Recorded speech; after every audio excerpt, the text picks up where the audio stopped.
శ్రీమాత్రై నమ. జయ గురు దత్తాత్రేయ నమ. ప్రధానంగా ఎవరి జీవితంలో అయినా ఒక వ్యక్తి, అది స్త్రీయా పురుషుడా ఎవరైనా సరే, వారి జీవితం అంతా ఆనందంగా సుఖ సంతోషాలతో హాయిగా ఉండాలన్నా, సంతానం కలగాలన్నా, సౌభాగ్యం ఉండాలన్నా కంపల్సరిగా వారి యొక్క జన్మజాతకంలో శుక్రగ్రహం యొక్క స్థితిని బట్టి, బలాన్ని బట్టి ఆధారపడి ఉంటుంది. అయితే ఈ శుక్రుడు మగవారి జీవితంలో భార్యాకారకుడు అవుతూ ఉంటాడు. అంటే ఎవరైనా అబ్బాయిల జాతకంలో శుక్రుడు మంచి ఉచ్చులో ఉండి బలంగా ఉంటే వారికి బాగా సౌందర్యవతి, ధనవంతురాలు, గుణవతి అయినటువంటి భార్య రావడం జరుగుతుంది. వివాహం తర్వాత వారి జీవితం చాలా సక్సెస్ఫుల్గా వెళ్ళడం జరుగుతుంటుంది. అదే అబ్బాయిల జాతకంలో శుక్రుడు బలహీనంగా ఉన్న, నీచలో ఉన్న, పాపగ్రహాలతో కలిసి ఉన్న వారికి అనుకూలమైనటువంటి భార్య రాదు సరికదా. వివాహం తర్వాత వాళ్ళ జీవితం చాలా స్ట్రగుల్ పడవలసి ఉంటుంది. ఉదాహరణకు ఉద్యోగం పోవడం కానీ, పేరెంట్స్తో విభేదాలు రావడం కానీ, ఆర్థిక పరంగా చితికిపోవడం కానీ, వ్యసనపడవడం కానీ, ఇవన్నీ వివాహం తర్వాత జరుగుతున్నాయంటే వారి యొక్క జీవితంలో వాళ్ళకి ఈ పతనానికి వాళ్ళ భార్య అయితే కారణం కాదు. ఇతని జాతకంలో ఉన్నటువంటి శుక్రుడు మాత్రమే కారణమవుతుంటాడు. అందుకని శుక్రుడు ప్రధానంగా కారకత్వం వహించిన విషయాల్లో మెయిన్ సంతానం ఒకటి. వివాహం తర్వాత సంతానం కలగపోవడానికి కానీ, సంతానం ఆలస్యం అవడానికి కానీ శుక్రుడే కారణం అవుతుంటాడు. అంటే శుక్రకణాలు, అది సైన్స్ పరంగా వెళ్తే అది డెప్త్ సబ్జెక్ట్ అవుతుంది. బట్ ఏదైనా శుక్రుడి బట్టే సంతానం కలుగుతుంది. ఒకరి జీవితంలో పెళ్ళైన తర్వాత మొత్తం అందరూ అమ్మాయిలే, ఆడపిల్లలే పుడుతున్నారు అయినా దానికి శుక్రుడే కారణం అవుతూ ఉంటాడు.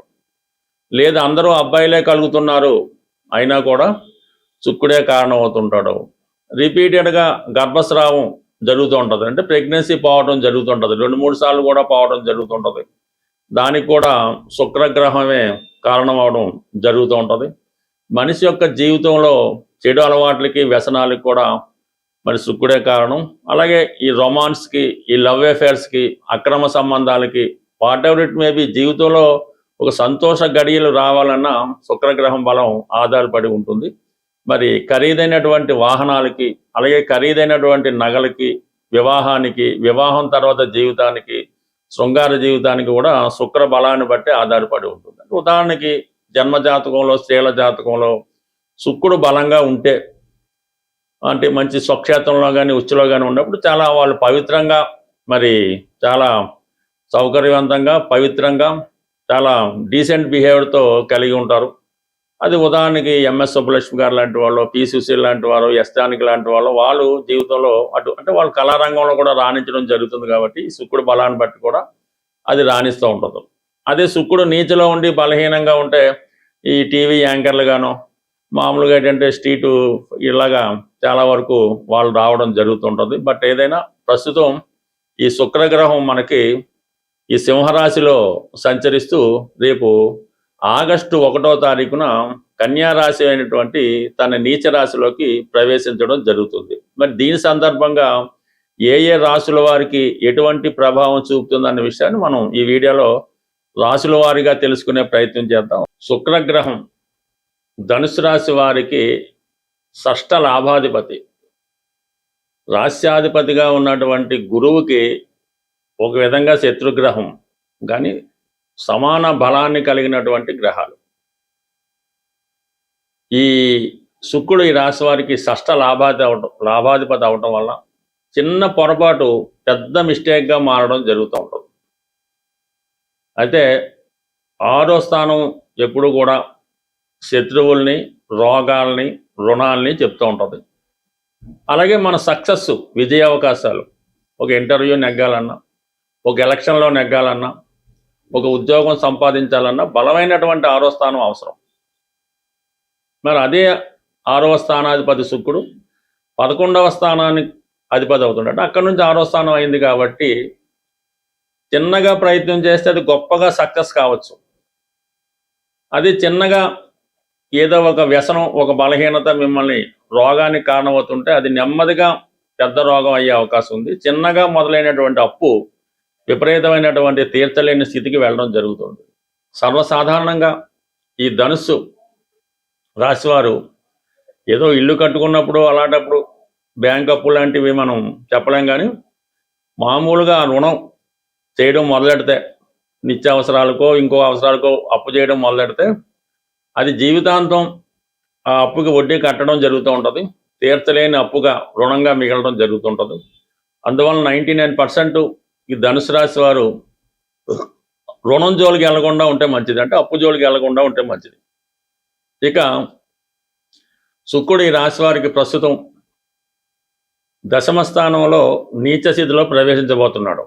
అంటే మనకి ఈ దశమ స్థానం అన్నది కర్మస్థానం, వృత్తి స్థానం. శుక్రుడు దశమ స్థానంలోకి చేరడం వల్ల ఒక కొత్త బాధ్యత మీ మీద పడడం జరుగుతుంది. ఎవరో ఒకరి బాధ్యత స్వీకరించి వాళ్ళకి పెళ్లి చేయడము, వాళ్ళని చదివించడము, వాళ్ళకి అనారోగ్యం ఉంటే వాళ్ళని బాగు చేయించడం, ఈ విధంగా ఒక కొత్త బాధ్యత మీ మీద ఒక స్త్రీ రూపంలోనూ రావడం జరుగుతుంది. అది మీకు కొంత అదనపు బాధ్యత అయినప్పటికీ కూడా తప్పనిసరి పరిస్థితుల్లో ఆ బాధ్యత మీరు నిర్వహించవలసి ఉంటుంది.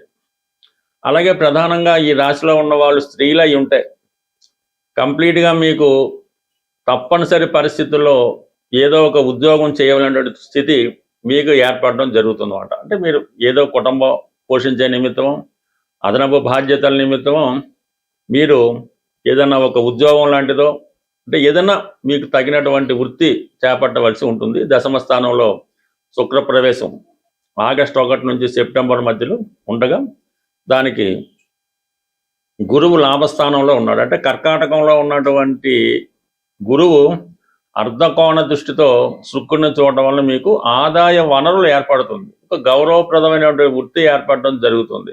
అలాగే సప్తమ స్థానం నుంచి, అంటే శుక్రుడి నుంచి సప్తమ స్థానంలో ఉన్నటువంటి శని యొక్క దృష్టి పడుతుంది. ఈ 2 కారణాల వల్ల కంప్లీట్గా ఈ రాశిలో ఉన్నటువంటి స్త్రీలకి ఉద్యోగ ఉపాధి అవకాశాలు రావడం జరుగుతుంది. గతంలో ఏర్పడినటువంటి కొన్ని సమస్యలు, అది కోర్టు సమస్యలు అవ్వచ్చు, ఉద్యోగపరమైన ఇబ్బందులు అవ్వచ్చు, అనారోగ్యపరమైన సమస్యల నుంచి కంప్లీట్గా మీరు బయటపడడం జరుగుతూ ఉంటుంది. అలాగే మరి ప్రధానంగా ఈ శుక్రుడు తర్వాత రాశి, అంటే ఇప్పుడు సెప్టెంబర్ తర్వాత మీకు 11వ స్థానం అయినటువంటి స్వక్షేత్రంలోకి రాబోతున్నాడు. ఆ కారణం వల్ల అంటే ఇప్పుడు శుక్రుడు మీకు నీచలో ఉన్నప్పుడు కూడా అత్యంత బలవంతుడై మీకు ఈ 6వ స్థానం ఫలితాలు, అంటే ఎవరితో ఉన్న విరోధం ఉన్నా, కోర్టు సమస్యలు ఉన్నా అవి పరిష్కారం అవుతాయి, ఉద్యోగపరంగా ఉన్నటువంటి ఇబ్బందులు తొలగుతాయి, అనారోగ్య సమస్యల నుంచి బయటపడతారు. అలాగే ఏదైనా రుణం, మీరు ఎవరికైనా రుణం ఉంటే ఏదైనా అప్పు అవ్వచ్చు, ఇంకో రుణం అవ్వచ్చు, ఆ రుణం నుంచి బయటపడడం కూడా జరిగే అవకాశం ఉంది. బట్ ఏదైనా ఈ ధనుసు రాశి వారు శుక్రగ్రహ అనుగ్రహం కోసం శుక్రుడికి సంబంధించినటువంటి పరిహారాలు ఫిజికల్గా చేసుకోవడం వల్ల శుక్రుడు మరింత బలవంతుడై మీరు ఒక సినిమా రంగంలో ఉన్నా, న్యాయవాది వృత్తిలో ఉన్నాం, స్వతంత్ర వృత్తిలో ఉన్నాం, ఎందులో ఉన్నప్పటికీ కూడా కంప్లీట్గా మీరు దాని ఫలితాలు నెమ్మదిగా ఇంప్రూవ్మెంట్ అవుతూ సెప్టెంబర్ 1 తర్వాత మరింత శుభ ఫలితాలు శుక్రుడు ద్వారా మీరు పొందబోతున్నారు. బట్ ఇది కంప్లీట్గా మీరు ఈ ధనుసు రాశి వారు ఈ శుక్రుడు సంబంధించిన పరిహారాలు చేసుకుంటే అతి త్వరలో మీకు ఆర్థిక పరంగా ఉన్నటువంటి అన్ని సమస్యలకి, స్త్రీల నుంచి ఎదురవుతున్నటువంటి అన్ని సమస్యలకి పరిష్కారం దొరుకుతుంది. శుక్రగ్రహ పరిహారాలు అన్నవి చాలా సులభంగా చేసుకోవచ్చు. అంటే ఇంజనల్గా శుక్రగ్రహానికి డైమండ్ ఉంగరం పెట్టుకోవడం, 6 ముఖాల రుద్రాక్ష ధరించడం, ఈ బొబ్బర్లు దానం చేయడం, ఇవన్నీ కూడా ప్రాథమికంగా ఉన్నటువంటి రెమెడీలు. ఇవి అందరికీ అన్ని విషయాల్లో కలిసి రాకపోవచ్చు.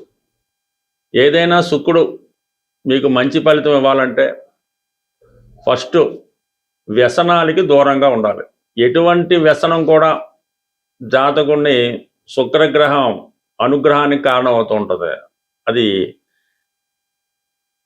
తాగుడు అవ్వచ్చు, పేకాట అవ్వచ్చు, వ్యభిచారం అవ్వచ్చు, మరేదైనా అవ్వచ్చు. ఇది కంప్లీట్గా మీరు వ్యసనాలకు దూరంగా ఉంటే ఆటోమేటిక్గా శుక్రగ్రహ అనుగ్రహం లభిస్తుంది. ఇది స్త్రీలకు కూడా వర్తిస్తుంది. స్త్రీలను గౌరవంగా చూడటం, ఏ స్త్రీ అయినా, చిన్న పాప అయినా, పెద్దమ్మ అయినా, తల్లి అయినా, తండ్రి అయినా, ఎవరినైనా సరే గౌరవప్రదంగా చూడవలసి ఉంటుంది, వాళ్ళని గౌరవించవలసి ఉంటుంది. వాళ్ళు ఏ పని చేయని కూడా మనకు అనవసరం, వాళ్ళని గౌరవించే మీరు కంపల్సరీగా శుక్రగ్రహ అనుగ్రహం పొందడం జరుగుతూ ఉంటుంది. అయితే చిన్న పరిహారం కూడా ఉంటుంది దీనికి. అంటే మగవాడికి సహజంగా స్త్రీలను చూడడం అన్నది సహజంగా ఉంటుంది. మీరు ఏదన్నా చూడకూడని దృష్టితో ఒక స్త్రీని మీరు చూసినప్పుడు ఆ పాప పరిహారం నిమిత్తం మీరు ఆ స్త్రీ యొక్క పాదాలని చూసి, ఆ పాదాల వంక చూసి ఒకసారి మనసులో నమస్కారం చేసుకుంటే ఆ పాప ఫలితం మీకు పోవడం జరుగుతుంది. అలాగే ఇంట్లో మనకి పాడైపోయినటువంటి వస్తువులు, అంటే ఒక సంవత్సరంగా మనకు ఉపయోగం లేదు, పాడైపోయిన మోటార్ సైకిల్, ఇరిగిపోయిన కుర్చీలు, ఇరిగిపోయిన అద్దాలు, ఇటువంటి మనకు ఉపయోగం లేదు, ఒక సంవత్సరం పైగా దాన్ని మనం వాడడం లేదు అనుకున్నప్పుడు వాడిని ఎవరికన్నా డొనేట్ చేయడం అన్నది ఉత్తమమైన పని, ఏదైనా అవ్వచ్చు. దాని తర్వాత ఏంటంటే అద్దాలు, ఇంట్లో ఉన్నటువంటి అద్దాలు చాలా క్లియర్ కట్గా నీట్గా ఉండాలి.